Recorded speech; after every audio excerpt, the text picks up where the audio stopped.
first things you're going to need to do is choose a photo to work from. You're going to look for several things in the photo. First, it needs to be clear. It can't be blurry at all. If it is, you're just not going to be able to pull out the detail that you need. Here's an example of a picture that wouldn't work because it's not clear enough. The next thing you're going to need is good contrast, which is basically a balance of your lights and your darks. This next picture has actually too much contrast. You can see how deep and dark the shadows are and how light the rest of it is. Your overall picture shouldn't be too dark or too light, because that's not going to give you good results either. Here's a picture that's just too light and there's not enough contrast. You just can't pull up the detail you're going to need. And last but not least, you need a good picture of the person or pet, something that represents them nice. We actually took about 45 pictures of this scene to get what we wanted, and I'll show you the final pastel piece. There it is. Okay, we've got our picture. Now, how do we get it onto the paper? You can, of course, draw it on by hand, which is time-consuming and not always that accurate. Best bet would probably be an opaque projector, and you can get them from the very inexpensive, this is an inexpensive model. It's got a light bulb and a mirror underneath that basically projects the picture through the lens. This one's definitely more expensive. This one also projects onto the wall, and the picture goes underneath here. This kind is my favorite because the picture is shot on a flat surface and it's a little bit easier to work with and to draw from.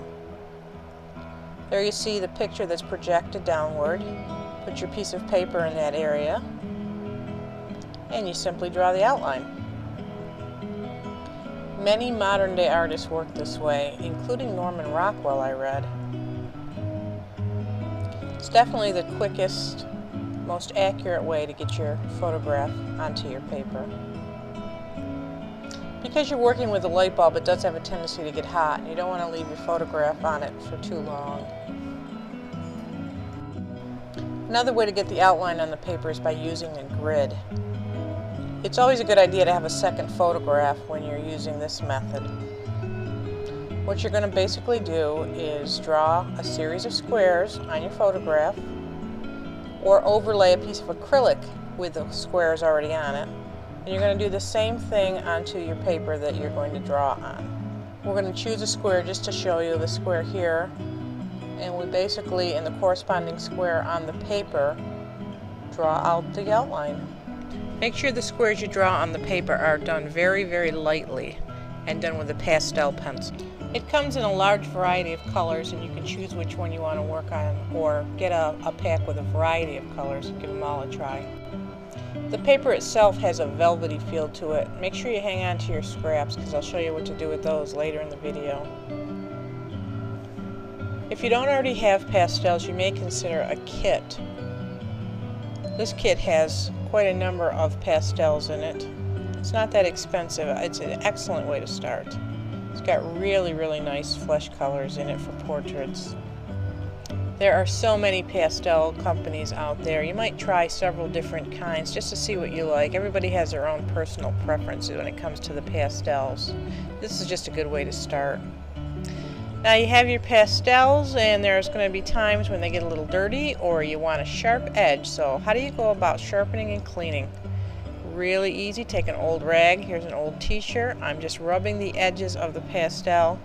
Get some of that dark color that it picked up by sitting next to another pastel and just rubbing it clean. To sharpen the edge, you can either break the pastel in half, which will definitely give you sharp edges where you broke it, or you can rub one side of it across fine grade sandpaper. This gives you really nice sharp edges too. We'll work a little bit on matching colors. This is where your scrap paper comes in. Take a piece of your scrap paper, I'll put a piece of cardboard underneath here to protect my table. I'm going to take my base color and I'm just going to put it on the edge of my scrap paper. Let's do 3 little areas here to compare. This is my base color. Now I'm going to put down 3 separate colors, one on each.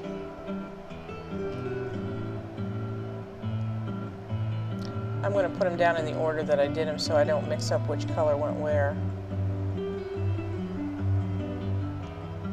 Just gently going over my base color.